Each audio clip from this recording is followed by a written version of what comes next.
তেসাং কোরিয়ার অনেক দরিদ্র পরিবারের একজন সন্তান। ছোটবেলা থেকেই সে অনেক মেধাবী একজন স্টুডেন্ট ছিল, কিন্তু পরিবারের হাল ধরার জন্য অনেক আগে সে তার লেখাপড়া ছেড়ে দিয়েছে। বর্তমানে সে একটি কোম্পানিতে সাধারণ একজন কর্মচারী হিসেবে কাজ করছে।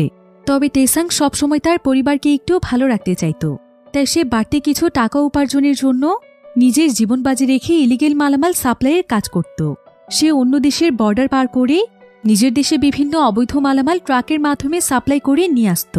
কিন্তু এত ঝুঁকিপূর্ণ কাজ করে তার তেমন কোনো লাভই হতো না, বরং লাভ হতো কোম্পানির মালিকদের। কিন্তু তার এত কষ্টের পরও তাকে কেউ তেমনভাবে মূল্যায়ন করত না। সবাই তাকে অনেক ছোট চোখে দেখত এবং সামান্য কিছু টাকা দিয়ে অনেক কঠিন কঠিন কাজ করিয়ে নিত। এভাবেই সকলের অবহেলার শিকার হতে হতে এক পর্যায়ে তেসাং তার জেদ, বুদ্ধি এবং সাহসিকতা দিয়ে এমন কিছু করে দেখায় যেটা কেউ কোনোদিন কল্পনাও করতে পারেনি। সাধারণ একজন সহজ সরল কর্মচারী থেকে সে হয়ে যায় তাদের দেশের সবচাইতে পাওয়ারফুল এবং ধনী ব্যক্তি। কিন্তু তার জীবনের চলার পথটা এতটা সহজ ছিল না। এর জন্য তাকে করতে হয়েছে অক্লান্ত পরিশ্রম এবং দুর্দান্ত এক মাস্টার প্ল্যান।